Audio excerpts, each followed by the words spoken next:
আসসালামু আলাইকুম, কেমন আছেন সবাই? আশা করি সবাই আল্লাহর রহমতে ভালো আছেন। আমিও আলহামদুলিল্লাহ আপনাদের দয়ায় ভালো আছি। আজকে আমি 300 গ্রামের যে কেকগুলো আমার পেজের, তো সেই কেকেরই একটা ডেকোরেশন শেয়ার করব। আর এটা আমি 5.5 ইঞ্চি মোল্ডে একটা বড় সাইজের ডিম দিয়ে তৈরি করেছি। একটু বড় সাইজের ডিম নিলে কিন্তু একদম পারফেক্ট আপনার 300 গ্রাম প্লাস হয়ে যাবে। প্রায় আমার দেখা যায় অনেক সময় 1 পাউন্ডও হয়ে যায়। তো আজকে একটা কথা শেয়ার করি।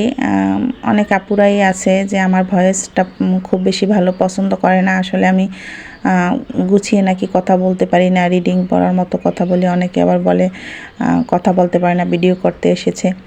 তো দেখা গেছে সবাই তো আসলে ওইভাবে সুন্দর করে কথা বলতে পারে না, তাই বলে কি তাদের ভিডিও করার অধিকার নাই? আর তারা কি তারা কাজ করতে পারবে না?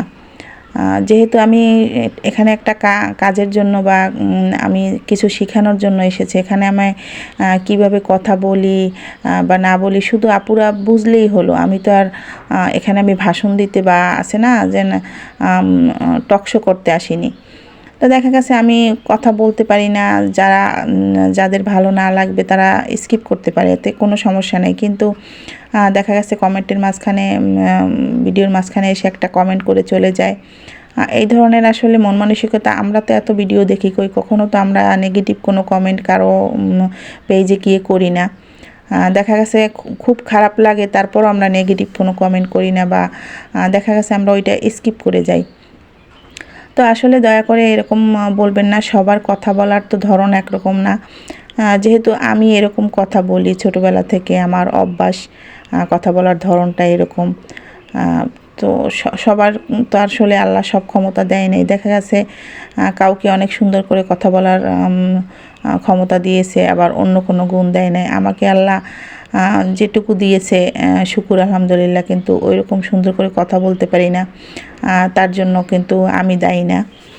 যেহেতু আমি আপুদের শেখানোর জন্য এখানে আমি কাজ করি, যেটুকু আমি জানি আমি চেষ্টা করি যে নতুন আপুদের একটু হলেও উপকার হোক, তাদের জন্যই করি। তো যারা না বুঝবেন তারা আমাকে বারবার কমেন্ট করে দরকার হলে জিজ্ঞেস করবেন।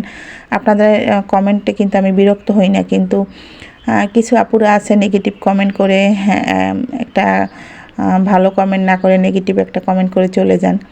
আসলে এই ধরনের মন মানসিকতা থাকলে দয়া করে ভিডিও দেখবেন না। কত খারাপ কত কিছু আছে, সেখানে গিয়ে কমেন্ট করুন। কিন্তু এটা তো একটা এখানে খারাপের তো কিছু নেই।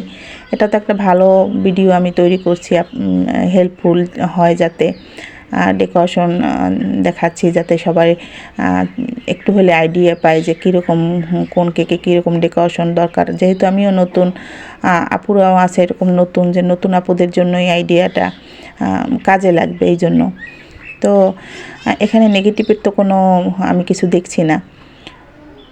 তো যাই হোক, সব আপুরা না, আমাকে অনেক আপুরা ভালোবাসেন এবং পছন্দ করেন, সুন্দর সুন্দর কমেন্ট করেন, তাদের জন্য আমি সবসময় দোয়াও ভালোবাসা। আর আমরা নেগেটিভ কোনো কিছু না করে পজিটিভ দিকটাই না দেখি। সবাই সবার জন্য এভাবেই কিন্তু আগাতে পারি তাহলে। তো এই তো কথা বলতে বলতে কেকটা কিন্তু আমি একটু ফিনিশিং দিয়ে নিলাম, একদম পুরোপুরি ফিনিশিংটা দেইনি। আর কেকের বেসটা যেহেতু একটু ব্লু ব্লু কালারের হবে, আকাশি টাইপের, তো এই জন্য আমি একটু ব্লু কালার নিয়ে প্যালেট নাইফ দিয়ে সব জায়গায় ছড়িয়ে দিচ্ছি। আর এরকমই কিন্তু আমি কালারটা আনি, কেকের বেজের কালার। যেহেতু খুব বেশি কালার ইউজ করলে ক্রিমের টেস্টটা নষ্ট হয়ে যায়, এই জন্য কিন্তু আমি উপর থেকে এরকম হালকা কালার প্যালেট নাইফ দিয়ে আমি এরকম সব জায়গায় ক্রিমটা ছড়িয়ে দিব। তাহলেই দেখা গেছে কি যে কালারটা একদম সব জায়গায় সমানভাবে লেগে যায় এবং ক্রিমের টেস্টটাও নষ্ট হয় না। আর দুইটা দিকেই আমার মনে হয় যে ভালো হয়। আর এভাবে কালার আনলে দেখা গেছে আমাদের ক্রিম অন্য অন্য একটা বাটিতে দেখা গেছে যে কালার দিয়ে আবার মিক্স করো, তো এই ঝামেলাটাও থাকে না। মানে অনেকগুলো দিক আছে যা মানে খুব সহজ হয় এবং ভালোও হয়। ক্রিমের ভিতরেও কালারটা পৌঁছায় না, যার কারণে টেস্টের কোনো মানে টেস্ট নষ্ট হওয়ার কোনো সম্ভাবনা থাকে না। অনেকেই কালার পছন্দ করেন না, এই কারণে এভাবে আসলে কেকের ডেকোরেশন আপনি যদি বেজের কালারটা আনেন সবসময় এরকম আনলেই খুব ভালো হয়।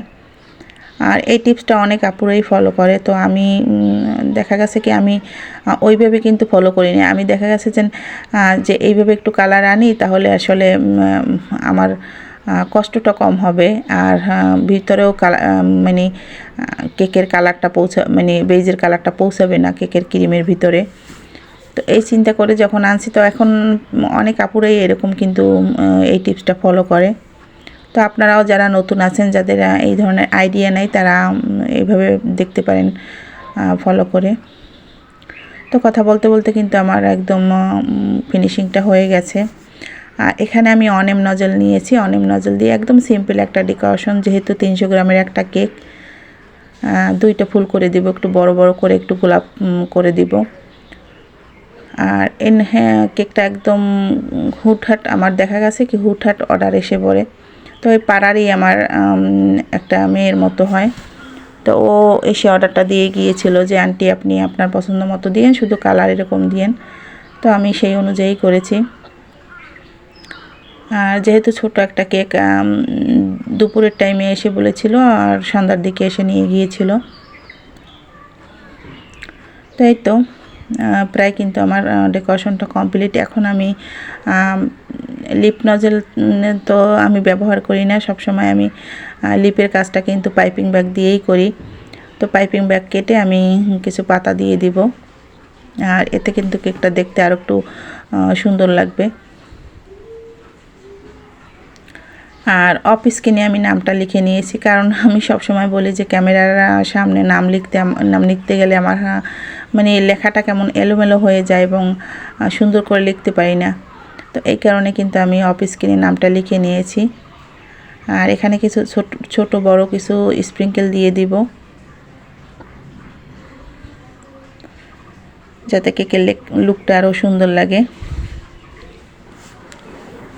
তো আজকের এই সিম্পল ডেকোরেশনটা আপনাদের কাছে কেমন লেগেছে? আর এখন আমি কিছু বড় সুগার বল দিয়ে দিচ্ছি। আসলে এটা একদমই অপশনাল, কেউ যদি পছন্দ না করেন সুগার বলটা না দিতে পারেন, কিন্তু আমার কাছে মনে হয় যেন সুগার বল না দিলে কেকের লুকটা ভালো লাগে না। অনেকেই কিন্তু সুগার বলটা পছন্দ করে না, আবার অনেকেই বলে যেন একটু বেশি করে দিবেন। তো এটা যার যার আসলে রুচির ব্যাপার। আর আমার কাছে পার্সোনালি সুগার বল দিলে কেকের লুকটা খুব ভালো লাগে। তো আজকের ডেকোরেশনটা এই পর্যন্তই। সবাই ভালো থাকবেন। আল্লাহ হাফেজ।